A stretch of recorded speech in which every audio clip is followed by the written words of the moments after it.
তোমার মা শ্বাস বন্ধ করলে সারা জীবন চিন্তা করলে এটা ফিরে আসবে না, তোমার দুঃখের শেষ থাকবে না। আজকে একটা লোক মোবাইল করে কাঁদতে লেগেছে, 15 দিন আগে তার মা টাকা চেয়েছিল। ও ধারণা করছে আমার মায়ের কাছে কেউ টাকা পেত, সেই জন্য আমার মা টাকা চেয়েছিল। সেই টাকা দেয়নি, তার মা 4 দিন হলো মারা গেছে।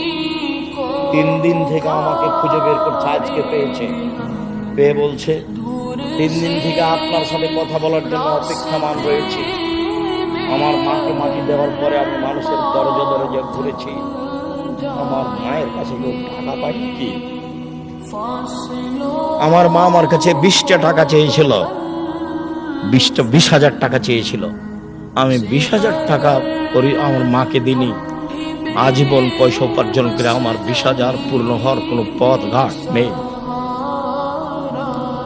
আমি মানুষের দরজায় দরজায় গেছি, আমার মার কাছে কে টাকা পায় আমি টাকা দিব। আমি এখন পর্যন্ত 10-15 হাজার টাকার খোঁজ পেয়েছি। আব্দুল রাজাক সাহেব, আমি যে টাকা দিইনি সেজন্য কি আমি গুনাহগার? এই কথা আমাকে বলছে। আমি আর কি বলি?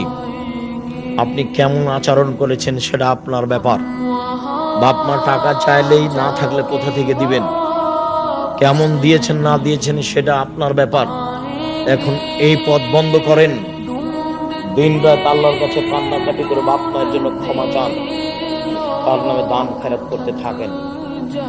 শেষকালে বয়স বেশি হলে সঠিকভাবে কথা তারা বলতে পারে না। পৃথিবীতে মানুষ হিসাবে সদাচরণের হকদার সবচেয়ে বেশি কে? বাপ মা, তারপরে নিজ ভাই, অবিজিল কুরবা, নিজ ভাই, অল এতামা, এতিম, অল মাসাকিন, ফকির মিসকিন, অল জারি দিল কুরবা, অল জারি জুনুব, নিকট প্রতিবেশী, দূর প্রতিবেশী, সাহিব বিল জামবে, চলার সাথী। জীবনে কোনোদিন গাড়িতে উঠে কারোর সাথে ঝগড়া করবেন না, রিক্সায় উঠে কারোর সাথে ঝগড়া করবেন না। আপনার মোটর সাইকেল খুব দামি, আপনার গাড়িটা খুব দামি, একজন লোকের ভ্যানে লেগে গেছে, একবারে গাড়ি থেকে নেমে মেজাজ দেখায়েন না। গাড়ি পাল্টে আল্লাহ দিতে পারে। দেশের নেত্রীর বয়স যদি 45 মিনিট হয়, তাহলে আপনার গাড়িরও বয়স 3 মিনিট হতে পারে। মানুষকে উপেক্ষা করে জীবনে কোনোদিন কোনো কাজ করেন না। আমার অনুরোধ থাকছে, আপনি আমার দিনী ভাই, আমি আপনার খুব কাছে থেকে বলছি, মানুষের প্রতিশোধ নেবেন না এবং মানুষের বদনাম গীবত করবেন না। সম্মানিত দিনী ভাই বোন, এরপরে পথিক এসে বলছে, আমি খুলনার মানুষ, আমার টাকা হারিয়ে গেছে, 500 টাকা দেন। মিথ্যুক বলে তাড়িয়ে দিয়েন না, 20টা দেন, 50টা দেন। গালি দিয়ে মিথ্যা বলে তাড়িয়ে দিবেন না। আল্লাহ বলছেন পথিকের সাথে সদাচরণ করতে হবে, চলার সাথীর সাথে সদাচরণ করতে। আপনি দেখতে পাচ্ছেন বাজারে যাচ্ছেন, একটা রিক্সা আর একটা রিক্সার সাথে লেগে গেল। এই যে গালি দিল, চাঁপাইনবাবগঞ্জের ভাষাতে যা চলে সব দিল, ঢাকার ভাষাও জানেন সেভাবে দিল। এরই রিক্সাটা আরেকটু পরে আরেকজনের সাথে লেগে গেছে, তো ওইও দিল। সারাদিন এভাবে চলছে।